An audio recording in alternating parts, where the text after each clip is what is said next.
Oh my god, meow! Welcome back to my kingdom of stagey isolation, where I am having a completely ordinary Sunday in my home. I thought I would explain the plot of Cats to you, because there are many people who do not understand what Cats is about, why Cats exist, which baffles me because I think it makes perfect sense, and I'm about to explain it to you very simply. So I'm also going to be drinking wine, because Cats makes more sense if you've been drinking. That's the first lesson to be had here. Damn cats don't have opposable thumbs. Aha! Where was I? Cats. Cats! So, the musical Cats begins on a summer's day at dusk. Maybe, I'm not sure. Some cats begin to enter the stage, and they start asking various questions of the audience that start with things like, are you blind when you're born? Can you see in the dark? There's this one cat who's like, have you lived in hell? Because I have. And that gets glossed over fairly quickly. And they're singing the words Jellicle songs for Jellicle cats over and over again.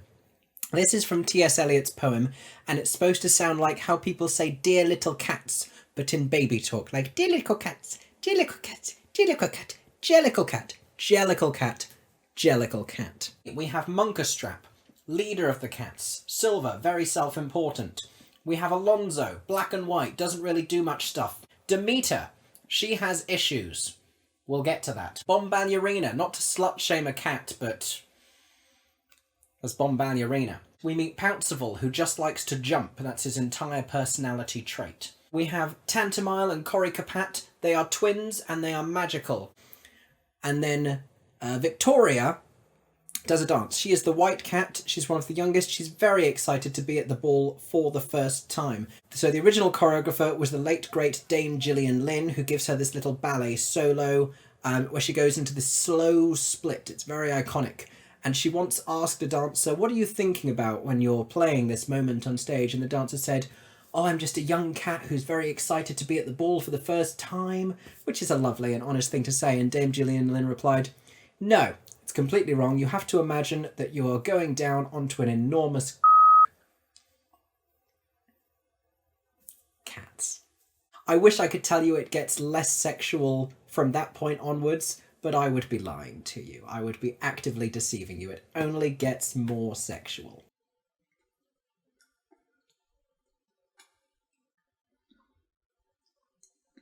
You know what? That's very time consuming, am I? So after that is done, Munkerstrap explains Jellicle cats meet once a year at the Jellicle Ball, and that's what this is. And they're waiting for the Jellicle leader, old Deuteronomy, to arrive to make the Jellicle choice, which is he will decide which cat gets to die and go to cat heaven. This is what a Jellicle cat is. We're having a party. One of us is going to die later and ascend to the flames.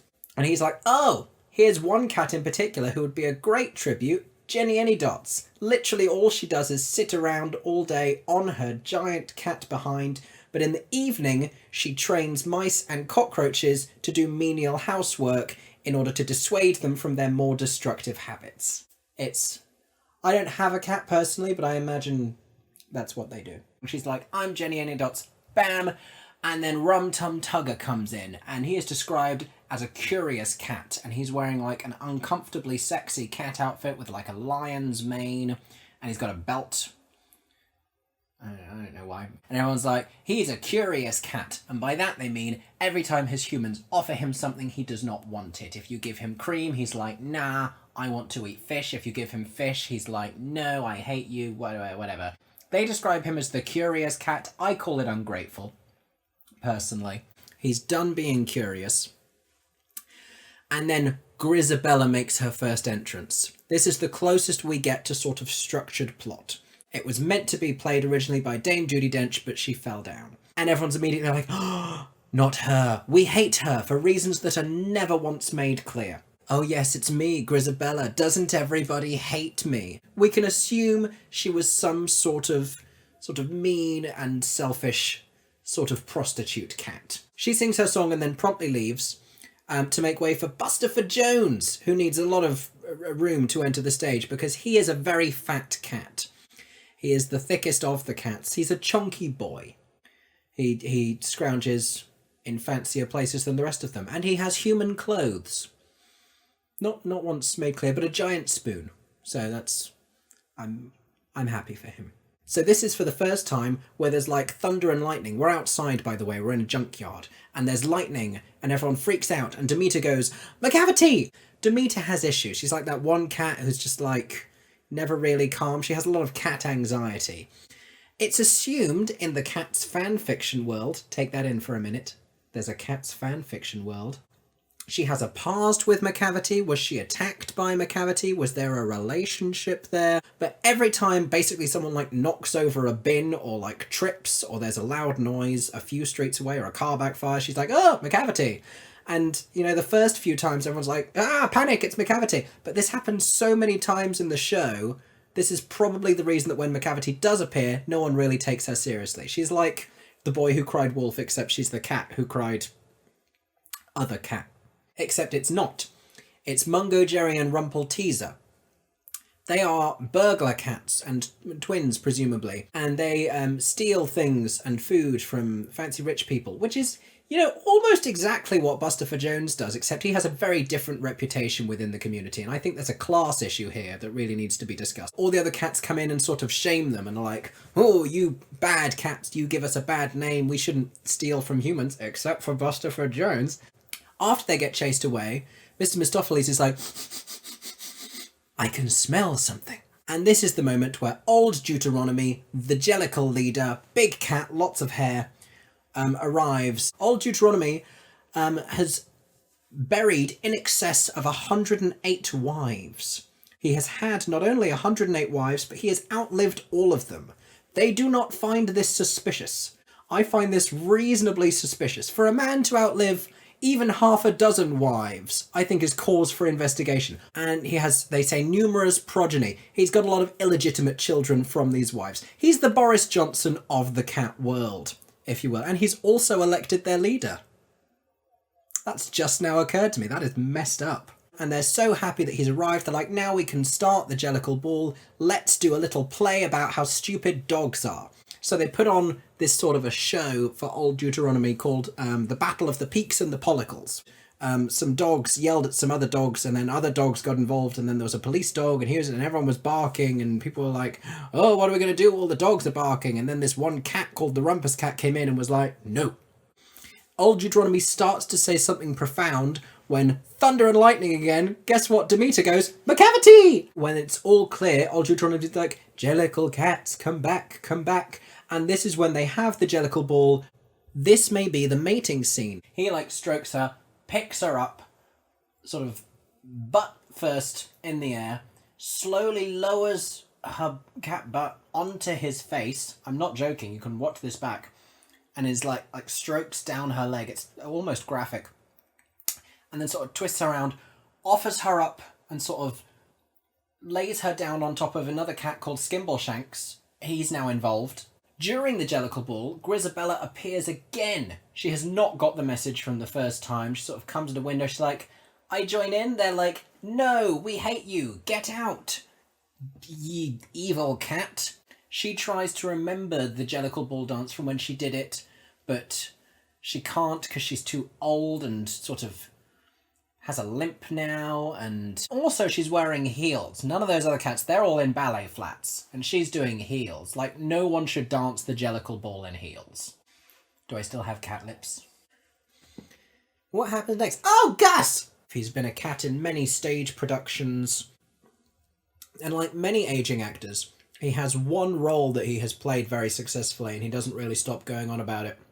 And if I'm honest, he should probably be the one who gets to go to cat heaven, because he's not looking well. Any day now, it's going to be the end for Gus. At any given moment, there's a moment where he like walks over to the middle, and everyone's like, "Shit, no, Gus, don't try and move."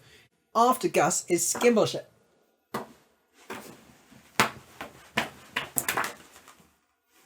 Skimbleshanks is the railway cat, and without him, none of the trains to Glasgow or the greater surrounding Scottish areas would operate successfully. He's an integral part of the railway process.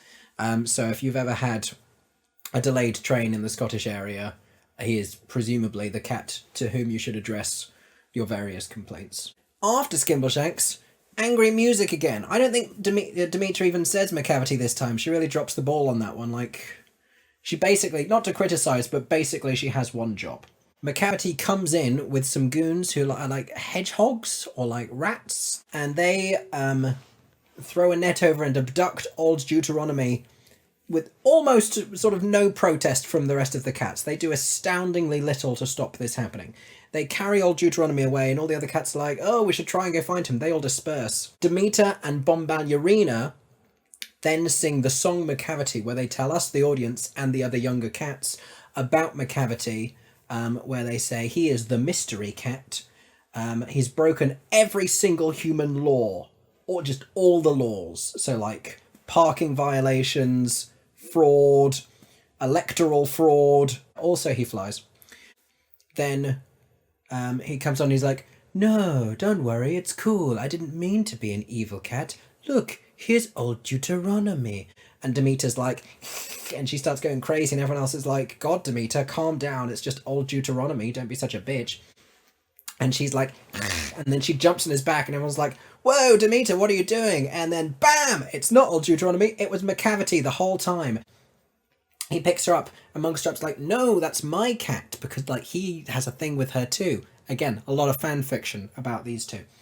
And then Alonso comes in the middle and is like, yeets her out of the way, picks her up, and then they have a fight, and there's scratching, and there's hypnosis. And then Jenny Anydots gets involved. She's like, bad Macavity, good on her. The army of beetles that she trained are nowhere to be seen at this point. Like, I don't know why you'd go to the bother if they're not combat ready, but yeah, hey-ho, it's not my army of beetles. And then basically he gets overpowered by the other cats, so he leaves, and this is the official plot of what happens. He leaves by short-circuiting the stage lights. So we're sort of aware that the cats are on a stage, and then they're all sad, and there's one light that dramatically backlights Monkerstrap and Demeter, who have this like tender moment. Rum Tum Tugger comes in and is like, hey, you should ask Mister Mistoffeles. He's called the original Conjuring Cat. Now, him being the original Conjuring Cat implies the existence of some subsequent spin-off Conjuring Cats. So he comes in, dangling from a cable, and makes magic happen, and he restores the stage lights by saying presto, and then there's light everywhere again, and everyone's like, oh, yay, this is fun, we totally forgot that dude got abducted. And he's like, I need a volunteer. And then Cassandra, who has done F all up until this point in the show, except for look very intense about things, she's like, oh, I'll do it. And so he like puts a red cloth over her, does some magic, and then bam, the cloth is pulled away, and old Deuteronomy is there, and everyone's like, oh my gosh, so amazing. And it's at this exact moment that you realise none of them cared about Cassandra. Not one of them cares about where she may have gone. Excited that he has brought old Deuteronomy back, he does a series of box jumps before doing one where he box jumps so hard he explodes into 1,000,000 crystals. We've all been there. Finally, we can do the thing, sacrifice a cat to the heavens. Grisabella comes back again, unable to take the hint, and then she then sings Memory, which, you know, is a beautiful song. You know, is it meaningful? I don't know. Should Gus be the rightful winner of the whole Jellicle competition situation? Probably, but here we are. She sings Memory. It's so difficult for her. Halfway through, she falls down to the floor. She's like, life is hard and I am old. I can't even stand anymore. And then Jemima perks up and is like, let me sing the middle eighth of your song, Grisabella. I will help you out. And Grisabella's like, you're right, Jemima. Let's do a stunningly powerful key change as I rise off of the floor. Attach me! And then everyone else is like, yay, we love you now, Grisabella. We didn't like you before for reasons we never once articulated, but now we know you're sad. Now it's fine. And unanimously, without Deuteronomy saying anything, they're like, yes, Grisabella is obviously the winner. We will sacrifice you to the flames. Yay! She seems into it, so it's fine. Her and Deuteronomy stand on a tire that starts floating towards the skies. A staircase comes down. She walks up the literal staircase to heaven, unless you're seeing a touring production, in which case she flies up in some sort of a wicker basket. Old Deuteronomy then addresses the audience again and says, you know, you've met a lot of cats. We've had a lot of fun this evening. Here are the main bullet points of what you have to remember after your experience with cats. His first point to sum up the whole evening is that a cat is not a dog. And if it's taken you 2.5 hours of musicals about cats to learn this fact, I don't know if he can help you, to be perfectly honest. I feel like that's knowledge you should probably have had going in.